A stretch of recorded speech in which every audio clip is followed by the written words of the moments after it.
It is a brand new edition of Hockey and Hounds, a special edition, all brought to you by Ticketmaster. Make more memories live. Of course, joining us as he does every week on Hockey and Hounds is Flyers head coach John Tortorella, and we have a special guest today. One of the guys who started. I didn't start Hockey and Hounds.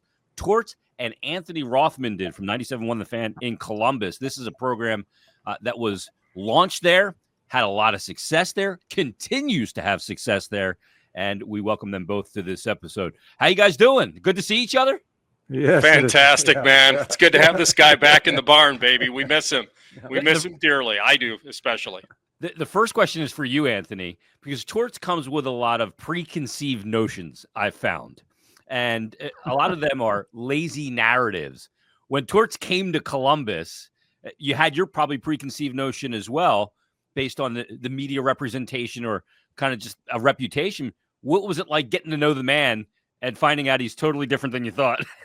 Well, I've kind of always used the phrase about John, to know him is to love him, right? I think that's a very important part of this story. I'll tell you very quickly.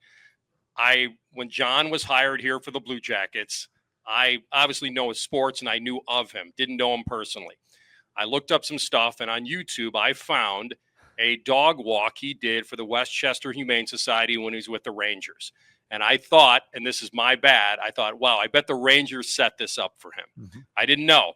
After listening to him talk and with all of his players, I said, this guy gets it.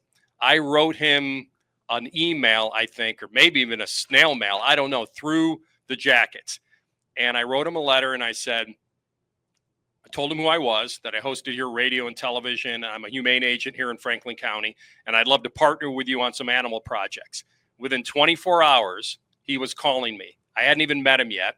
And it was basically, John, it was, screw that. I need a dog placed. I got a dog. And it was that dog that you had spent a lot of time with in the East Coast. And it was Booker. It was Booker. Yes. And I'll tell you, it was kindred spirits, man. Mm-hmm. I never thought that this could happen. I never had this kind of effect in television when I did TV.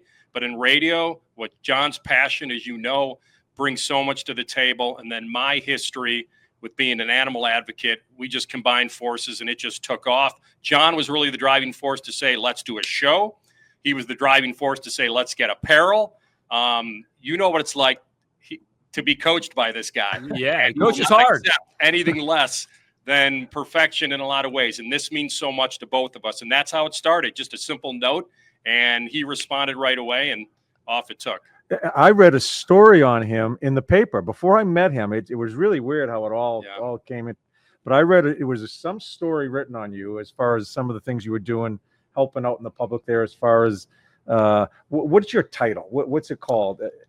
Humane agent. Humane agent. Yeah. And you carry a gun, right? No gun. No, they don't allow that. No. They don't want us to get into it.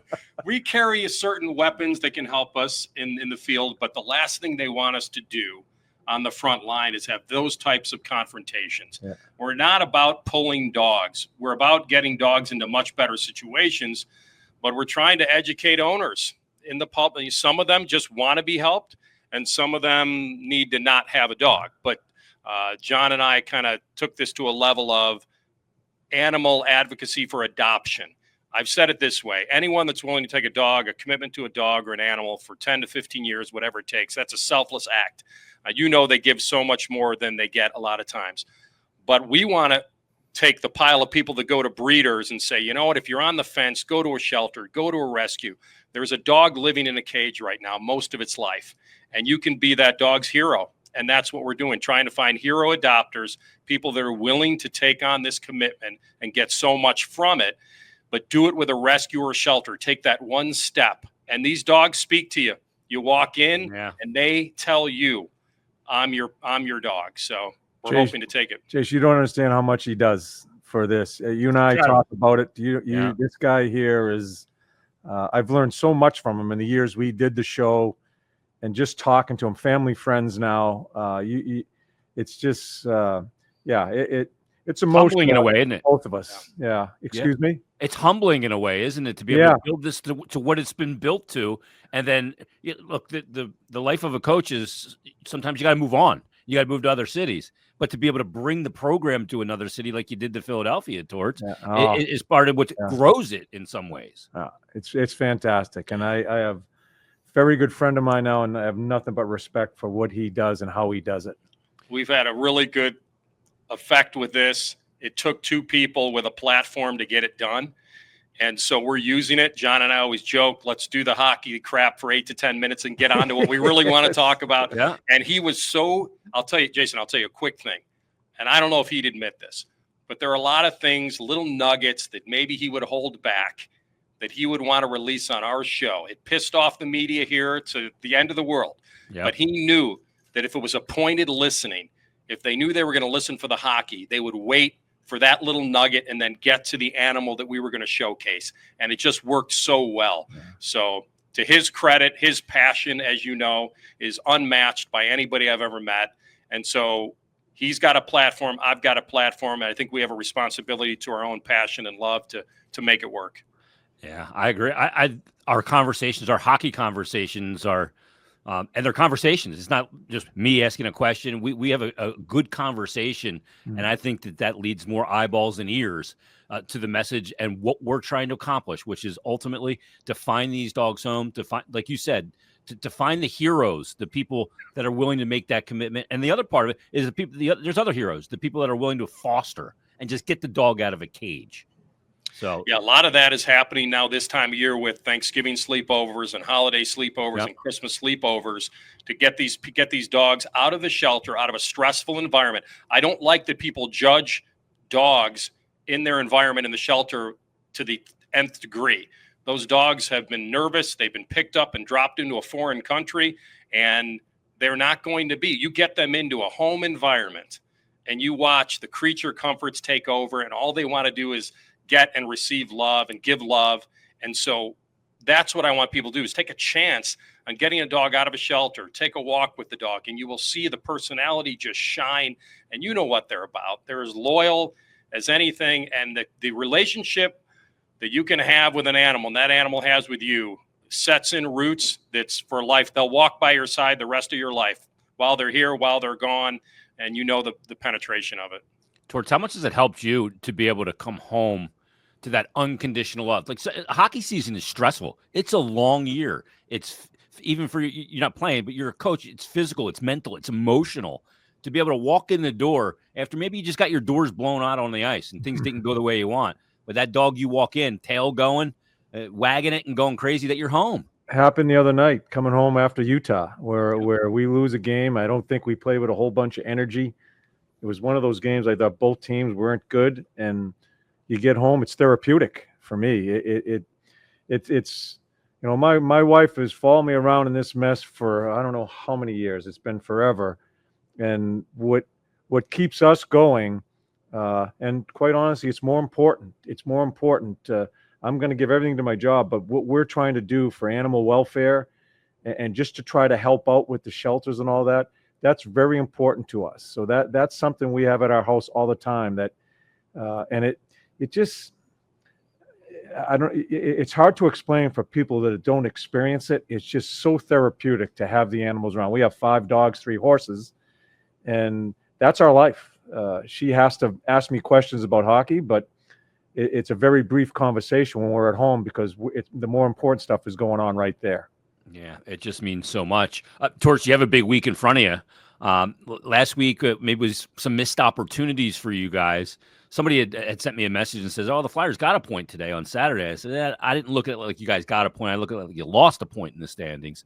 How do you turn that around, learn from last week, and move forward in a proper direction this week? Yeah, you know, even in the Utah game, although I thought it was a low-energy game by both teams, they're both back-to-back. They've had some schedules, and I felt we didn't play bad, but not with the same type of energy. But I still think our penalties took some of the game away from us. When we started playing, especially early in that game. I think early in back-to-backs are very important to get a lead. I thought we had a really good start to the game. Then we took a couple of penalties, and it set us back. Last 3 games, we've put ourselves in some situations with penalties. And so I think the biggest thing we have to cure is to play with some discipline. You look at Beezer when Ian Cole ran him over. the Utah defense and ran him over the other night. It was a good hit. And so Beazer didn't do anything. I think he learned from what happened in the prior game, as far as lack of discipline, trying to protect his teammate, but it put us into a jam. And those are the things that we're going to have to learn as a team, be a physical team, but also know you have to take some hits too to be a good club and keep our discipline. So hopefully we got a team here in Columbus, same type of record as us, filled with skill though. It's an organization that has drafted well, filled with skill. I think playing with a ton of confidence, just kicked Winnipeg in Winnipeg, one of the top teams in the league. We got our hands full. So we're going to have to play with energy. We're going to have to be fast tonight because this is a fast team here. And we just have to play within ourselves. It's interesting. I'd got a note from a guy that was ranting the other day. Farabee had the 2 breakaway opportunities in overtime before eventually Boston scores the winner in overtime. And he said to me, I'm done with Farabee. He's reacting on emotion. He's never going to score again. I said, I'll tell you what, I'll make you a bet. I'll pay $1,000 to your favorite charity if he doesn't score another goal this season. And if he does score a goal, you write a $100 check to the PSPCA. The next game, the first goal of that game, Farabee scores, and I just sent a simple note. Write that check. Yeah, get the money, Jason. Get that money to the organization. Yes, PCA, it's coming. But he's happy to write that check. And good to see Joel going as well. And you've continually stated, Torts, when people say, well, how are you going to get him going? You just keep putting him in the right position. Well, he's making plays, Jason. You can see how many plays he's made. I don't think that line was good the last game. I thought they struggled in our end zone. It just was not and I moved the lines around at the beginning of the third period. I'm putting that line back together because they've created offense. And for a number of weeks, Beazer has played really well. We need him to score. The breakaway goal, that's a big moment for him to get off the snide and also win us a hockey game. Doesn't do it. Happens the last game. Lotz basically has a breakaway with a penalty kill. He doesn't score. They come down and score 30 seconds later on that same power play for the winning goal. So those type of situations, we're hoping we get some more finish on them, but you just keep on playing and try to play the right way. All right, let's talk about our dog this week, and we're going to do this with Anthony as well. We're revisiting a dog that we had earlier, and this dog's name is Phil. It always reminds me of, what was the movie? Was it Beverly Hills Cop? Where Phil? That's one of the no, it was Trading Places. But anyway, no, it was Beverly Hills Cop. But this is Phil, 2 to 4 year old male, mixed breed. This is a brindle, about 38 pounds. Now, Phil was found as a stray and currently in a foster home, which is great news, not in the cage. We don't have a lot of background on him, but it doesn't seem like Phil was mistreated or just maybe one of those a breeding situation. Smaller guy, but Phil's got a lot of elements here, Torts, that make this dog one that should be adopted rather quickly here. I think we can get this dog adopted by the holidays. Oh, it's a brindle. It's a beautiful brindle. Great coat on this dog. I love the brindle. He got good energy. He got good muscle tone, too. He doesn't look too thin, wow. 38 pounds. He's small, but that's fine. And he gets along with other dogs, which is so important. Yep. He like any dog, would love a yard to be able to romp around in. Strong boy when he's on the leash, so you want to keep good control of him. But he means well, thrilled to join for any outdoor. He likes being outside, likes getting after it and playing. Phil also thrives on direction, so he gets really proud of himself when he does something well or he obeys commands, those kind of things. Great energy and curiosity, lots of fun, nonstop laughs.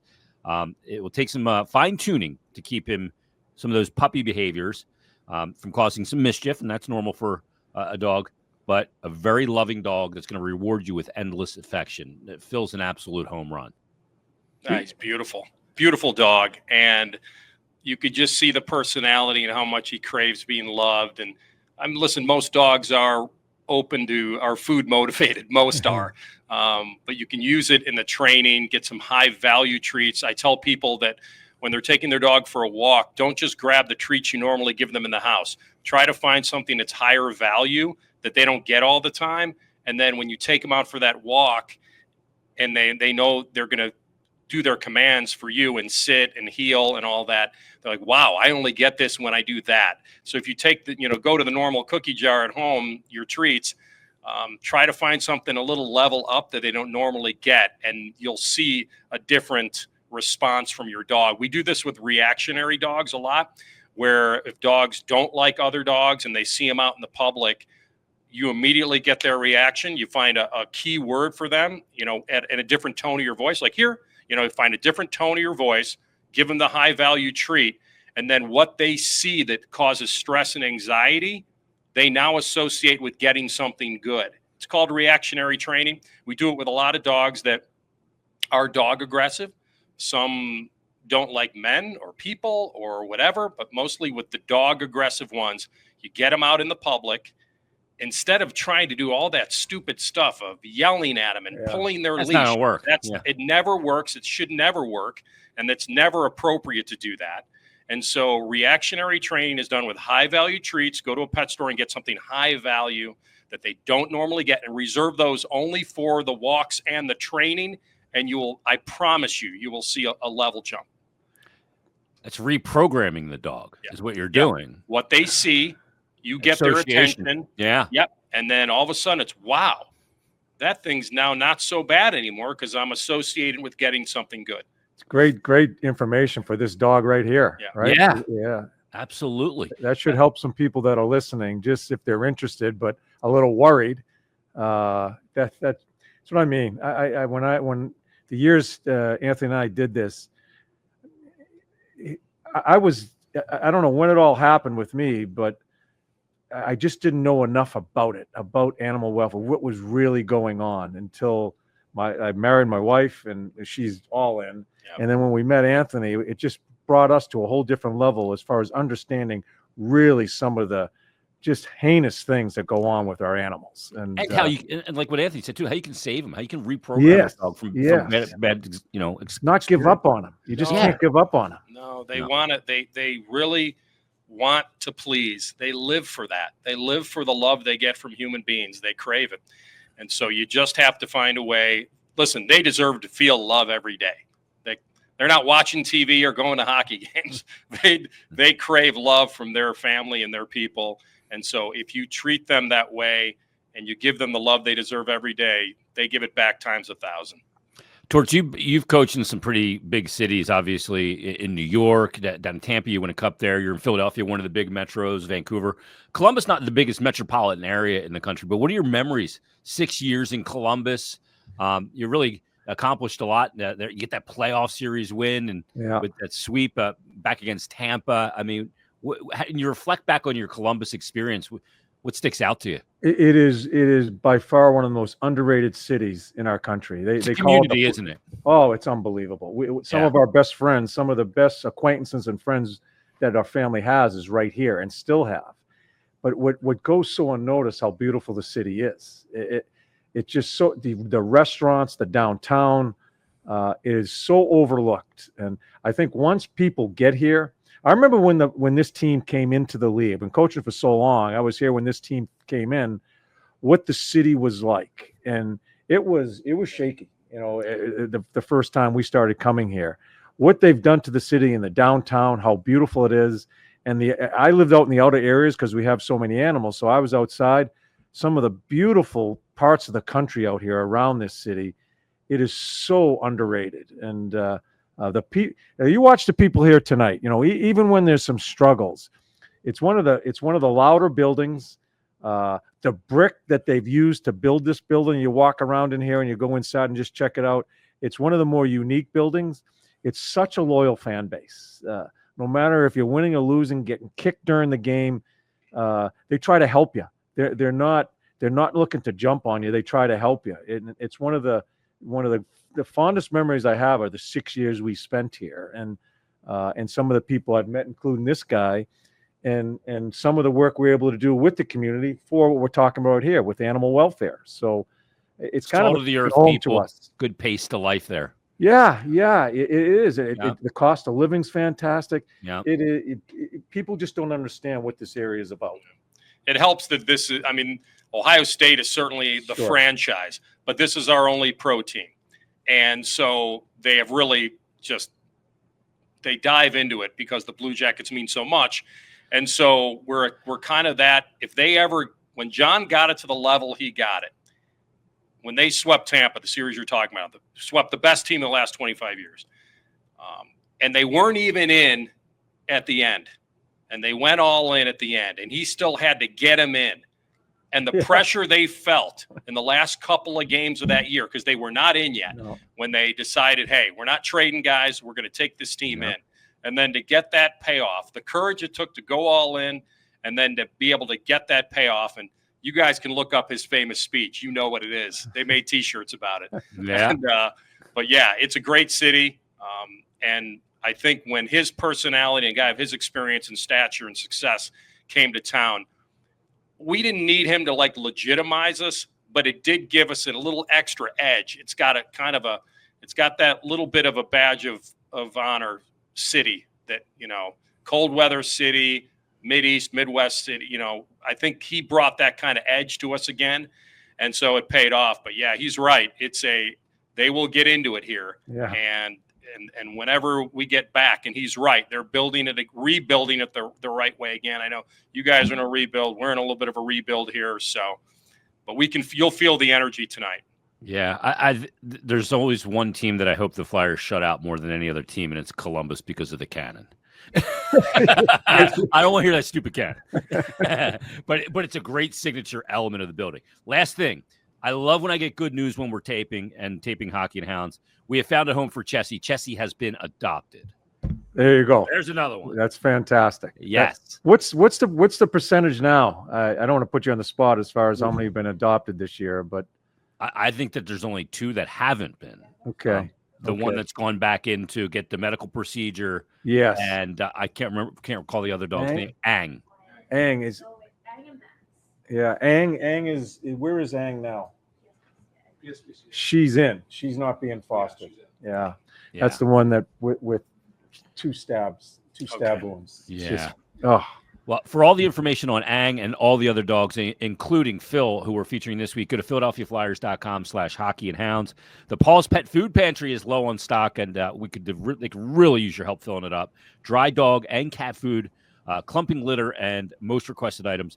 Bags of 15 pounds and up are most needed, but any unopened food or litter would be a tremendous help. Visit phillypaws.org/donate or email Allison@phillypaws.org as well. Torts, have a great week. Anthony, thanks for doing this. Thanks for starting this. And thanks for joining Hockey Hounds. No, thank you. And just a quick pitch. So we still have our apparel. We've done some new designs for Philly. It's on whereimfrom.com. I'm sure Kate and your team will get you the information you need. Just click on Pennsylvania, go to the collections. All that money will go that we get on the apparel. All the proceeds, every dollar, will be dispersed through John and Christine and the Tortorella Family Foundation to the rescues and shelters that need it in the Philadelphia area. You have the apparel now that he's come out with, and you don't know how much time he's put into this. Awesome. I see it. Is unbelievable, the new apparel, and I hope people take it, and every penny goes to helping shelters in all different ways. Every penny will go to that. So you need to check out the amount of work that he's put into it. It's fantastic stuff. Incredible. You look cool, and you'll help out a good cause at the same time. Torts, have a great week. All right, man. Take care, Jason.